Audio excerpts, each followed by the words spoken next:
Success point Saidpur के YouTube channel में आप सभी का स्वागत है। अगर आप हमारे चैनल पे नए हैं तो प्लीज़ चैनल को सब्सक्राइब कर लीजिए और वीडियो को देखिए, अच्छा लगे तो लाइक कीजिए और शेयर भी कीजिए। तो मैं खुशबू आज आप लोगों के सामने लेकर आई हूँ रिप्रोडक्टिव सिस्टम के बारे में, यानी प्रजनन तंत्र के बारे में। प्रजनन क्यों और क्या इसकी आवश्यकता है, क्या क्यों ज़रूरत होती है। कोई भी जीव जंतु होता है जो वो अपनी अस्तित्व को बनाए रखने के लिए, यानी कि अपने ही जैसे संतानोत्पत्ति करता है। जैसे कि अगर कोई भी जीव जंतु अपने जैसे उत्पत्ति नहीं करेगा तो फिर क्या होगा, पृथ्वी चलेगी ही नहीं। पृथ्वी पे जीव जंतु यानी कि जनसंख्या उनकी नहीं रहेगी, इसलिए प्रजनन काफ़ी आवश्यक होता है। तो जो प्रजनन होता है ये दो तरह का होता है। कौन कौन सा होता है? एक होता है असेक्सुअल रिप्रोडक्शन, असेक्सुअल रिप्रोडक्शन।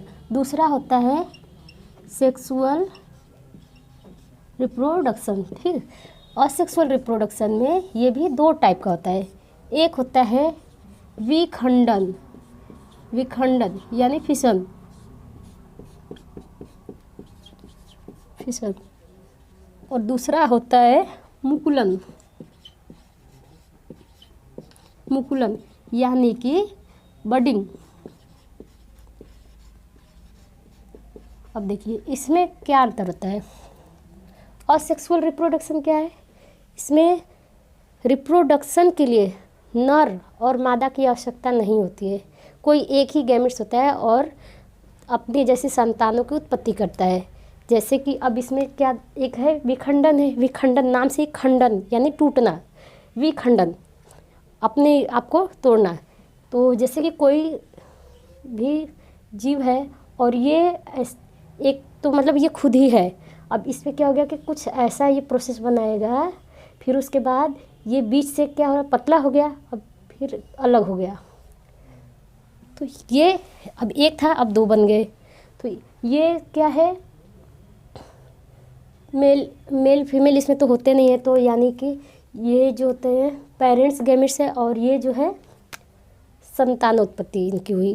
अब मुकुलन में क्या होता है? मुकुलन में जैसे कि कोई भी जीव है, ये मान लीजिए एक जीव है और ये अपना विकास किया और इसी के दौरान एक और इसका ब्रांच निकल कर आ गया। अब ये ब्रांच जो होता है इससे बड़ा हो जाता है तो ये क्या होता है, टूट जाता है। यहाँ से टूट के फिर ऐसा ही बनेगा, फिर ये भी बनेगा, फिर ऐसे टूट जाएगा। ऐसे करके ये मतलब कि काफ़ी सारे बन जाते हैं। तो ये होता है मुकुलन। तो ये रहा असेक्सुअल रिप्रोडक्शन, यानी कि अपने ही आपको तोड़ के जीवों की उत्पत्ति करना, तो असेक्सुअल रिप्रोडक्शन होता है। अब नेक्स्ट है सेक्सुअल रिप्रोडक्शन। इसमें क्या होता है, सेक्सुअल रिप्रोडक्शन में नर और मादा दोनों अलग अलग होते हैं। नर और मादा अलग होते हैं। और इसमें भी अगर हम देखेंगे तो प्लांट के बारे में, यानी पेड़ पौधे क्या हैं, वो सेक्सुअल में रिप्रोडक्शन में आएंगे या असेक्सुअल रिप्रोडक्शन में आएंगे। तो प्लांट्स जो होते हैं वो सेक्सुअल रिप्रोडक्शन में आएंगे।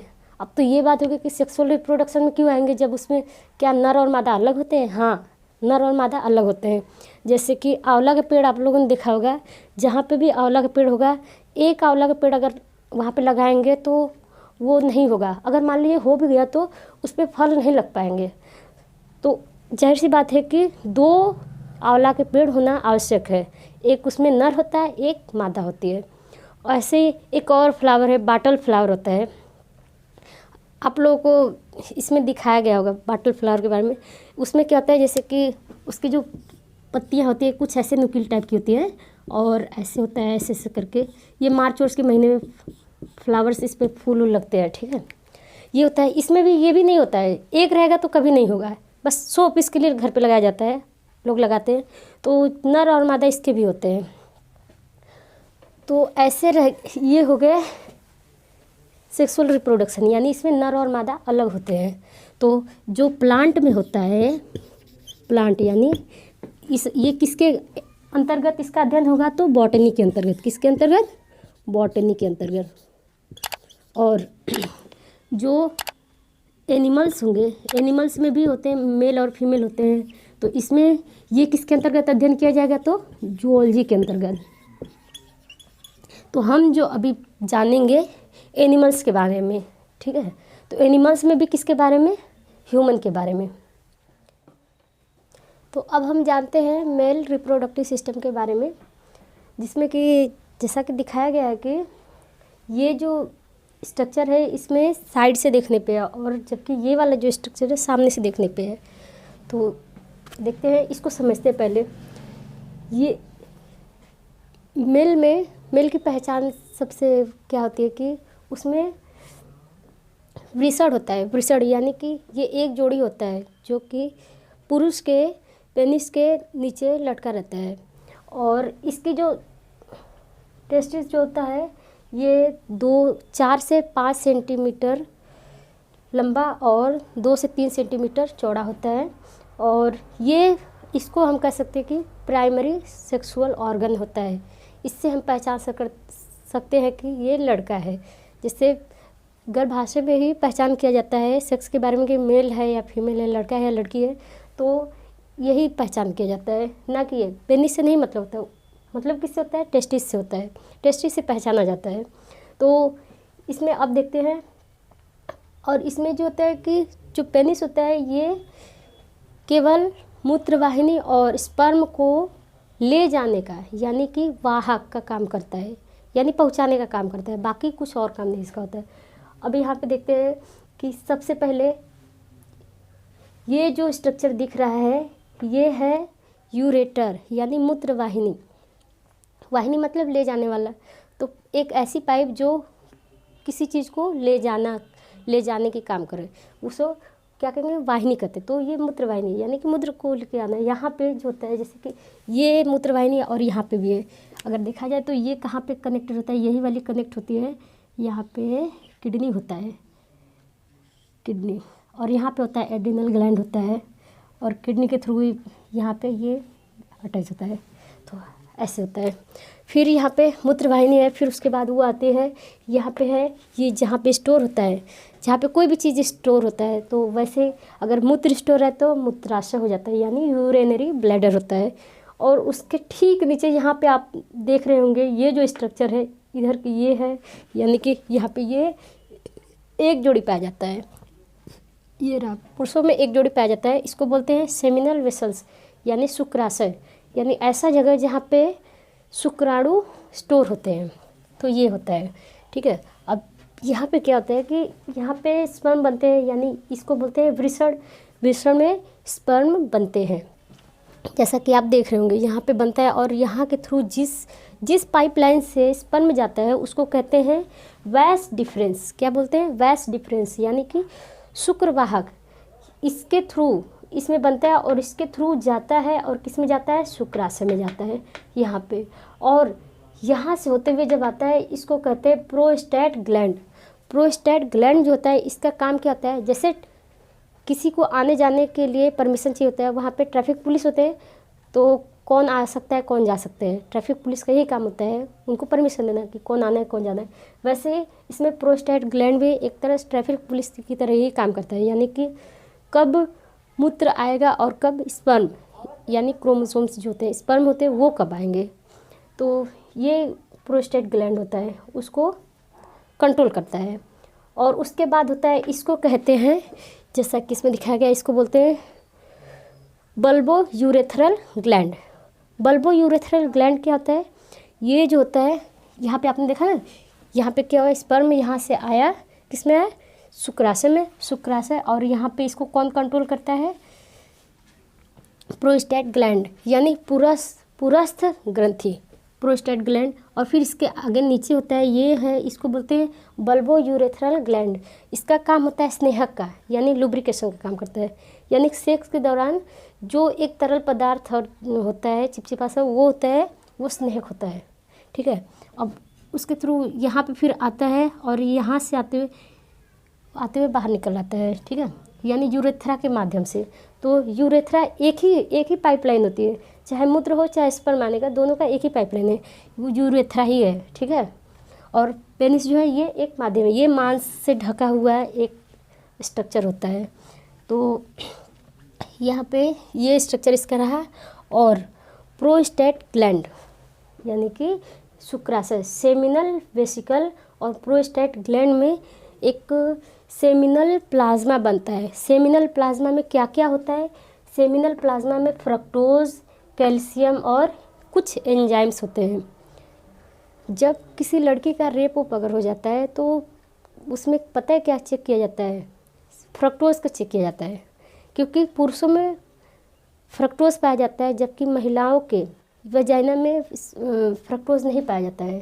यानी कि ओवरी में, ओवरी से लेके वजाइना तक कोई फ्रक्टोज नहीं पाया जाता है। तो ये केवल पुरुषों में होता है, इसलिए इसी से ही पता किया जाता है कि रेप हुआ है या नहीं हुआ है। और ये जो कैल्शियम होता है ये सेक्स के दौरान मेल में पेनिस को कड़ा रखने का काम करता है। और कुछ एंजाइम्स होते हैं जैसा कि आपने देखा।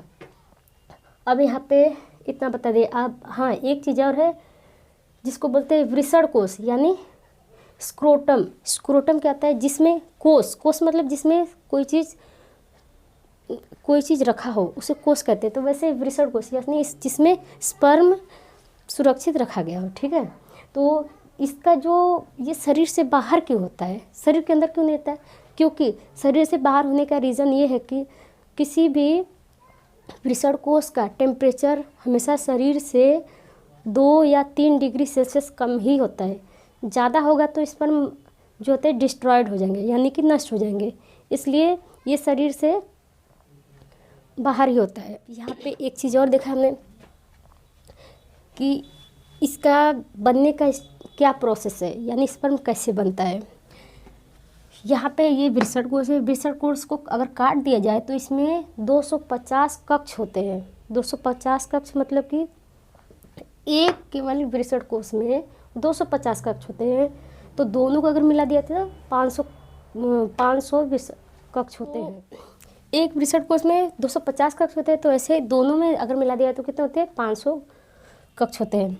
इस कक्षों के अंदर अगर हम देखा जाए और डीपली देखा जाए तो इसमें क्या होता है? कुछ ऐसा स्ट्रक्चर दिखता है। अब इसमें क्या होता है? जो ये सेल्स दिख रहे हैं, ठीक है,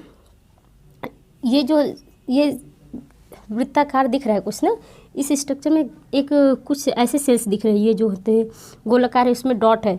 तो इसको बोलते हैं सर्टोली कोशिकाएं। सर्टोली कोशिकाएं, सर्टोली कोशिकाएं। ये जो सर्टोली कोशिकाएं होती हैं स्पर्म को पोषण देने का काम करती है। जैसे कि स्पर्म है यहाँ पे, जैसे यहाँ पे सर्टोली कोशिकाएं ये न्यूट्रिशन देती है कि ये एक्टिव रह सकता है, ज़्यादा टाइम तक रह सकता है और कितना ये इसका जीवन काल हो सकता है। तो ये कहीं ना कहीं इसके जीवन काल को बढ़ाता है। न्यूट्रिशन मिलेगा तभी तो होगा। और यहाँ पे ये बहुत सारे सेल्स हैं, उसके बीच में कुछ स्पेस खाली होता है, यानी कि जो खाली स्पेस होते हैं उसको अवकाश कहते हैं। तो यानी इसी को बोलते हैं अंतराली अवकाश, यानी इंटरस्टिशियल स्पेस। इंटरस्टिशियल स्पेस में इंटरस्टिशियल सेल्स होते हैं, यानी ये इनको हम कहते हैं लीडिंग कोशिकाएं। जो लीडिंग कोशिकाएं हैं ये हार्मोन स्रावित करती हैं। कौन कौन से हार्मोन? एक होता है टेस्टोस्टेरोन हार्मोन, दूसरा होता है एंड्रोजन हार्मोन। जो टेस्टोस्टेरोन हार्मोन होता है ये, इसके बारे में काफ़ी इंटरेस्टिंग फैक्ट है। जैसे कि कुत्ते होते हैं वो कहीं पे पेशाब करते हैं तो पेशाब के थ्रू टेस्टोस्टेरोन हार्मोन भी रिलीज़ होता है, वो भी आ जाता है। तो जब वो आता है तो टेस्टोस्टेरोन हार्मोन की वजह से काफ़ी ये बदबू करता है, बहुत बेकार इसका स्मेल होता है। तो जहाँ पे भी पेशाब करते हैं तो वो पेशाब के थ्रू टेस्टोस्टेरोन हार्मोन रिलीज़ होता है और वो अपना एक तरह से एरिया निर्धारित कर देते हैं कि ये मेरा इलाका है। जब कोई और कुत्ता आता है तो वो पहले सूंघता है कि कहीं यहाँ पे, जब सूंघ लेता है उसको पता चल जाता है कि टेस्टोस्टेरोन हार्मोन यहाँ पे है। तो वो क्या करता है, मतलब वो स्मेल आ जाता है, इसलिए वो फिर पीछे हट जाता है कि मतलब कि वो बॉर्डर हमें पार नहीं करना, अगर मैं पार करूँगा तो मारा जा सकता हूँ। तो इसलिए वो नहीं पार करता है। ऐसे कभी कभी क्या होता है कि जैसे कोई बाइक चला रहा होता है या फिर कोई कार ही है, कोई कार का मालिक है, वो खड़ा कर दिया और वहाँ पे कोई कुत्ता है पेशाब कर दिया और वो करके तो चला गया, मालिक को तो पता ही नहीं। अब वो मालिक आया, फिर अपना कार लिया और कहीं और चला गया। अब वो कार ही है ना, वाहन है, साधन है, जो कि कहीं भी आने जाने काम करे, तो दूसरे गांव में कहीं दूसरी जगह पे भी जा सकता है। जब वहाँ पे जाता है तो फिर वहाँ के जो कुत्ते होते हैं उनको लगता है कि हमारे एरिया में कोई घुस आया है। क्यों? क्योंकि कार पे उसने पेशाब किया था तो टेस्टोस्टेरोन हार्मोन भी रिलीज़ किया था। वो टेस्टोस्टेरोन हार्मोन जो है वो स्मेल कर जाता है और उस टेस्टोस्टेरोन हार्मोन की वजह से कार का पीछा करने लगते हैं। उनको लगता है कोई और घुस गया है, बस उसके वजह से पीछा करते हैं कि तो ये रीज़न होता है। तो कभी कभी साइकिल वाले को दौड़ा देते हैं, तो कभी बाइक वाले को दौड़ा देते हैं, कुत्ते ऐसा कर देते हैं, तो कभी ऐसा होता है। लेकिन ये भी होता है, कोई पागल होता है कुत्ता तो वो काट भी लेता है, अगर नहीं तो नॉर्मली यही होता है, यही रीज़न होता है कि मतलब दौड़ाने का। अच्छा, यहाँ पे देखते हैं तो टेस्टोस्टेरोन हार्मोन जो होता है यूरेथ्रा के माध्यम से, यानी कि पेनिस के माध्यम से। टेस्टोस्टेरोन हार्मोन जो होता है महिलाओं में भी पाया जाता है, पुरुषों में भी पाया जाता है, दोनों में पाया जाता है। तो 90% जो होता है यूरेथ्रा के माध्यम से रिलीज़ होता है और कुछ परसेंट 10% जो होता है यू एनएस के माध्यम से होता है, यानी कि अमोनिया उत्सर्जन करने के दौरान होते हैं। और लीवर जो होता है ये भी टेस्टोस्टेरोन हार्मोन रिलीज़ करता है। और एड्रिनल ग्लैंड कहाँ होता है? यहाँ पे ये किडनी है ना, किडनी के ऊपर जो होता है ये एड्रिनल ग्लैंड होता है, ये भी टेस्टोस्टेरोन हार्मोन रिलीज़ करता है। तो ये हो गए टेस्टोस्टेरोन हार्मोन। जो टेस्टोस्टेरोन हार्मोन होते हैं ये यौन लक्षणों के विकास को प्रदर्शित करते हैं और इसको बोलते हैं सेकेंडरी सेक्सुअल हार्मोन होता है। और ये जो होता है एकाग्रता, यानी किसी जैसे कोई होता है बच्चा जब किशोरावस्था में आता है तो उसमें एकाग्रता का और निर्णय लेने की क्षमता जो होता है वो विकसित करता है। तो जिसमें टेस्टोस्टेरोन हार्मोन मतलब सही मात्रा में होता है तो उसकी निर्णय लेने की पावर जो होती है काफ़ी अच्छी रहती है। तो ये प्रोसेस होते हैं और यहाँ पे इसके बारे में इतना बताया गया। और यहाँ पे जो सर्टोली कोशिकाएं हैं ये जैसा कि बताया गया कि ये सब क्या है, स्पर्म बनाते हैं और स्पर्म के थ्रू अब ये स्पर्म जो होता है यहाँ पे आते हुए जाता है। और एक चीज़ और यहाँ पे, चलो ठीक है, यहाँ पे आता है और यहाँ से मतलब ठीक है। अब यहाँ पे एक चीज़ है अग्रच्छद यानी कि फॉर स्किन। ये क्या होता है? जो पेनिस होता है उसके एकदम ऊपरी भाग पे देखा जाए तो स्किन होता है, मतलब सबसे ऊपर स्किन से वो ढका रहता है। जो स्किन ढका रहता है ऊपर की तरफ होता है, यहाँ पे शिश्नमुंड भी बोलते हैं इसको। यहाँ शिश्नमुंड पे जब ढका रहता है ना तो यहाँ पे क्या होता है, जैसे कि कोई पुरुष पेशाब करता है तो कई बार ऐसे चांसेस बनते हैं, अगर वो साफ से नहीं धोता है या उसको सही से नहीं साफ करता है तब क्या होता है कि उसमें कुछ बैक्टीरिया हो गए, फंगस हो गए, वो वहाँ पे जमे रहते हैं, कीटाणु होते हैं वो सब जमे रहते हैं। और ये जब सेक्स के दौरान जब महिलाओं में एंटर करता है तब क्या होता है, वो महिलाओं के लिए प्रॉब्लम बनती है, यानी कि उनमें जलन होती है और भी काफ़ी सारे यौन प्रॉब्लम बन जाते हैं। ठीक है, तो इसलिए मुसलमानों में एक क्रिया होती है जिसको कहते हैं खतना विधि। खतना क्या होता है? उसमें ये जो होता है ना, ये स्किन, इसको काट के हटा दिया जाता है। जब इसको काट के हटा दिया जाता है तो मतलब कि अब यहाँ पे आराम से ये सफाई हो सकती है, तो आराम से साफ़ हो जाता है और उनमें फिर ये प्रॉब्लम नहीं बनती है। तो ये रहा, यहाँ पे प्रोस्टेट ग्लैंड के बारे में बताया ही गया था कि इसमें क्या होता है कि जैसे स्पर्म होता है जब आता है तो इसको ये कंट्रोल करता है, यानी कि क्योंकि इसी के थ्रू ये क्या है, मूत्राशय है। अब मूत्राशय से ही मूत्र भी आ रहा है। जब मूत्र आएगा तो स्पर्म नहीं आ सकता है, जब स्पर्म आएगा तो मूत्र नहीं आता है। तो ये चीज़ होता है। तो अगर जब सेक्स के दौरान कोई पेशाब नहीं कर सकता है, ठीक है, तो क्यों? क्योंकि इसमें ये जो होता है प्रोस्टेट ग्लैंड किसी एक को ही आने जाने देता है। ठीक है, तो ये रहा मेल रिप्रोडक्टिव सिस्टम के बारे में। इसके बारे में थोड़ा और भी आगे जानते हैं। आइए अब हम जानते हैं स्पर्म के संरचना के बारे में। स्पर्म कैसा दिखता है, इसकी संरचना कैसी है। तो ये मेनली 3 भागों में बटा होता है। हेड होता है, नेक होता है, टेल होता है। जो हेड के भी ऊपर होता है उसको बोलते हैं एक्रोसोम, ठीक है, अग्रपिंडक यानी एक्रोसोम होता है। और यहाँ पे इसका पूरा हेड ही है और यहाँ नेक है। अब यहाँ पे आप देख रहे होंगे कि हेड में जो होता है, यहाँ पे इसके हेड में क्रोमोसोम्स होते हैं, ठीक है, यानी कि जो डीएनए उन्हें होते हैं, जो पिता का डीएनए उन्हें होता है वो इसमें होता है, ठीक है। तो क्रोमोसोम्स इसी में होते हैं, केंद्रक युक्त क्रोमोसोम्स होते हैं। और यहाँ पे जो ये वाला स्ट्रक्चर नेक जो दिख रहा है उसमें बहुत सारे माइटोकांडिया होते हैं। अब ये माइटोकांडिया का क्या काम हो गया, जैसे कि कोशिका में आप लोगों ने देखा था, कोशिका में माइटोकांडिया होता है। माइटोकांडिया का काम क्या होता है, माइटोकांडिया जो होता है इसमें ऊर्जा होती है।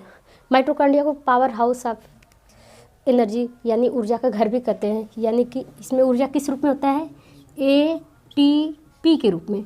एटीपी का फुल फॉर्म होता है एडिनोसिन ट्राईफॉस्फेट।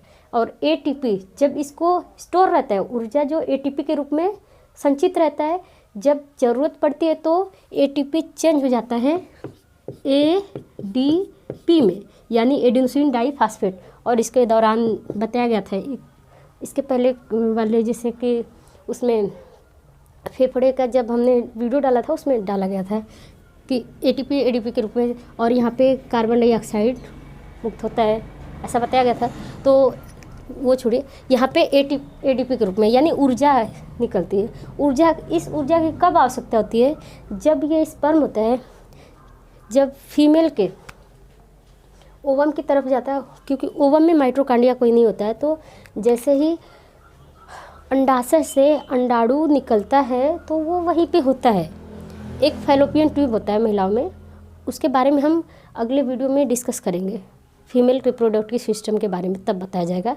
थोड़ा सा बस बता देते कि फैलोपियन ट्यूब रहता है उसी में रहता है, और ये जो स्पर्म होता है ये वहाँ पे जाता है। अब वो कैसे जाता है, यही माइटोकांड्रिया जो होता है इसको तैरने में मदद करता है ताकि यहाँ तक पहुँच सके।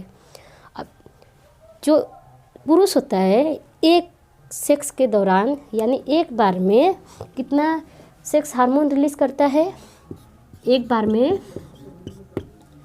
7 ml स्पर्म, 7 ml शुक्राणु स्खलित करता है, ठीक है ना, शुक्राणु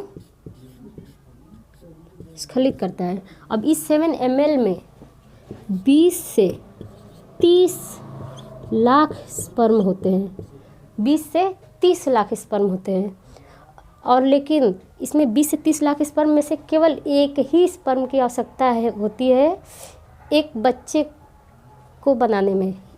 तो उसमें से जो सबसे ज़्यादा स्वस्थ स्पर्म होता है वही स्पर्म जाता है और वहाँ पे अंडाणु से मिलता है, ठीक है। तो अब आपने देखा कि 20 से 30 लाख में से केवल एक ही जो स्वस्थ, सबसे स्वस्थ होता है, एक तरह से रेस की तरह होती है, सभी जाते हैं, उसमें से कोई एक ही जाके यहाँ पे अटैच होता है। तो फिर जाके ये फर्टिलाइजेशन, ये क्रिया कहलाती है फर्टिलाइजेशन। जब स्पर्म और ओवम का मिल जाना वो क्या कहलाता है, फर्टिलाइजेशन। तो ये क्रिया होती है। तो ये जो स्पर्म होता है इसका जीवन काल कितना होता है, जीवन काल 20 मिनट होता है, 20 मिनट। एक बार वृषण से यानी टेस्टिस से बाहर निकलने के बाद, यानी कि बाहर निकलने के बाद मतलब मेल के शरीर से बाहर निकलने के बाद जो स्पर्म होता है वो 20 मिनट तक जीवित रह सकता है। और ये अगर किसी नॉर्मली व्यक्ति में मतलब कम से कम 7 ml तो स्पर्म रिलीज़ होना ही चाहिए। अगर 7 ml से कम होता है तो संभावना बनती है कि बच्चा नहीं हो, यानी कि पिता बनने में असमर्थ हो सकता है। तो इसलिए कम से कम 7 ml तो होता ही है। अब ये ऐसा लग रहा है कि 7 ml में 20 से 30 लाख है तो कोई एक ही जाके वहाँ पे अटैच हो रहा है। तो फिर ऐसा क्यों हो रहा है, क्योंकि यहाँ पे अभी आगे जाके उसमें बताया जाएगा कि ये सारे स्पर्म जो थे कुछ इधर जाएंगे, कुछ उधर जाएंगे, कुछ सामने जाएंगे, उसमें से कोई एक ही जाके ओवम को फ्यूज़ करता है तब बनता है। तो ये रहा शुक्राणु की संरचना और इसके कार्य विधि के बारे में। अब हम जानते हैं कि पुरुष नसबंदी क्या होता है और क्यों इसकी जरूरत है? आइए अब हम जानते हैं नसबंदी के बारे में, और प्रोस्टेट कैंसर क्या है, प्री मैच्योर इजैकुलेशन क्या होता है, हाइड्रोसिल प्रॉब्लम क्या होता है, तो इन सभी के बारे में जानते हैं। तो देखते हैं वेस्कोटॉमी क्या होता है। जैसे कि बताया गया था कि यहाँ पे क्या होता है, ये है टेस्टिस, इस टेस्टिस के ऊपर क्या होता है, एपिडिडमिस होता है, ठीक।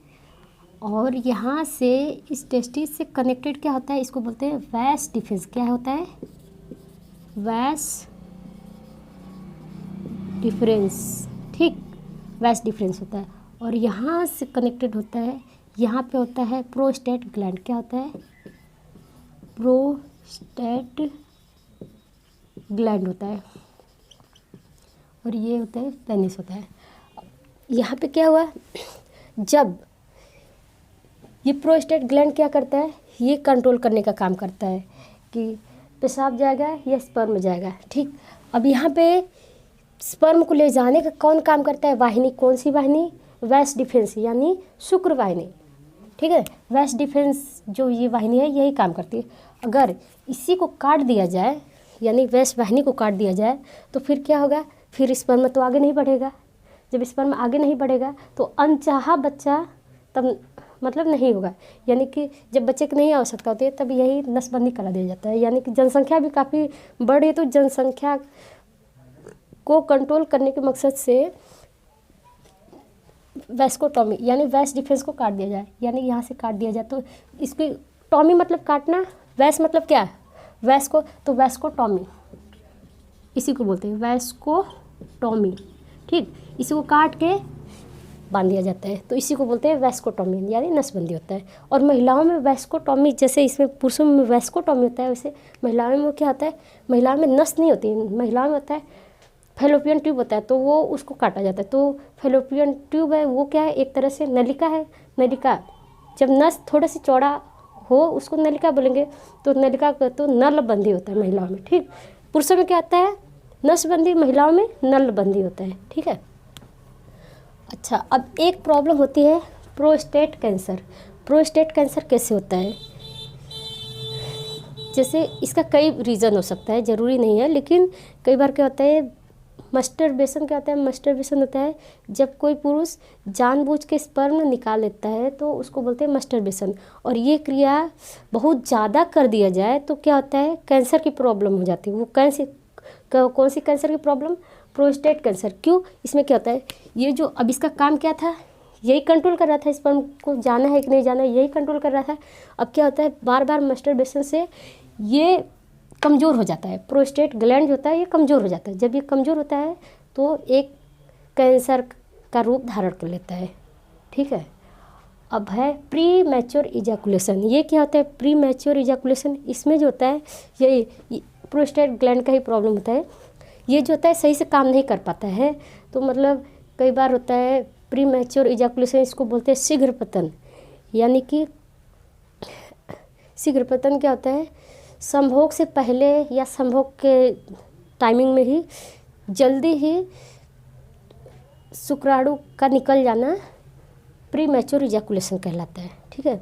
अब इसमें जैसे प्रोस्टेट ग्लैंड है ये सही से काम नहीं कर पाता है, तो कुछ लोग होते हैं यानी कि सोए रहते हैं। मतलब ऐसा नहीं है कि वो ऐसा सेक्स टाइमिंग होता है, बल्कि नहीं, ऐसा होता नहीं है, लेकिन क्या होता है, स्पर्म अपने आप बनेगा और अपने आप निकलने लगता है, ये कमज़ोर हो जाता है, तो ये प्रॉब्लम होती है। तो डॉक्टर से सलाह लेके मतलब ठीक हो सकता है। तो प्री मैच्योर इजैकुलेशन में ये रहा। और नेक्स्ट है हाइड्रोसिल प्रॉब्लम। हाइड्रोसिल प्रॉब्लम क्या होता है, हाइड्रोसिल प्रॉब्लम में जैसे जो ये होता है ना, इसको बोलते हैं वृषण यानी टेस्टिस जो होता है, ये इसमें चोट वोट लगने की वजह से या फिर कोई और रीज़न हो सकता है, चोट वोट मेनली चोट के ही रीज़न से होता है कि इसमें सूजन आ जाती है। जब सूजन आ जाती है तो इसी को बोलते हैं हाइड्रोसिल की प्रॉब्लम हो जाती है, हाइड्रोसिल हो गया है। हाइड्रोसिल में यानी सूजन हो जाना होता है, और इसको भी डॉक्टर के संपर्क से ठीक किया जा सकता है, ठीक है। तो ये रहा मेल रिप्रोडक्टिव सिस्टम के बारे में। एक चीज़ और है, जो एक मेल होता है एक सेक्स टाइमिंग के दौरान में, मतलब एक बार जब करता है अगर सेक्स, तो उसके बाद जो होता है वो कितने टाइम बाद दोबारा मतलब स्पर्म दोबारा बना सकता है, तो एवरेज टाइमिंग है 15 मिनट बाद, ठीक है। तो 15 मिनट बाद वो दोबारा बना सकता है। किसी किसी का होता है 1 घंटे बाद भी बनाता है, तो कोई प्रॉब्लम नहीं है, ठीक है। लेकिन किसी किसी का होता है 2 घंटे बाद बनाए, तब ये प्रॉब्लम बन जाती है। और किसी किसी का 2 मिनट में ही बन जाए तो ये भी प्रॉब्लम ही होती है। ये दोनों बीमारी में आ जाते हैं, ठीक, बीमारी में आ जाते हैं, ऐसी प्रॉब्लम होती है। तो ये रहा इतने सारे मतलब मेल रिप्रोडक्टिव से संबंधित प्रॉब्लम्स के बारे में। और टेस्टोस्टेरोन जो हार्मोन था उसके बारे में जो बताया गया था, वो 12 से 13 साल के बाद यानी रिलीज़ होना स्टार्ट होता है। और ये सेकेंडरी सेक्सुअल हार्मोन होता है। और पेनिस कभी भी, पेनिस से हम नहीं कह सकते ये मेल है या फीमेल, नहीं, उससे नहीं मालूम चलता है। किससे मालूम चलता है? टेस्टिस से मालूम चलता है कि वो बच्चा है, जो भी है वो मेल है, ठीक है। तो आप लोगों को ये हमारी वीडियो कैसी लगी? अगर अच्छी लगी तो वीडियो को लाइक कीजिए और शेयर कीजिए और चैनल को सब्सक्राइब ज़रूर कर दीजिए। Thank you.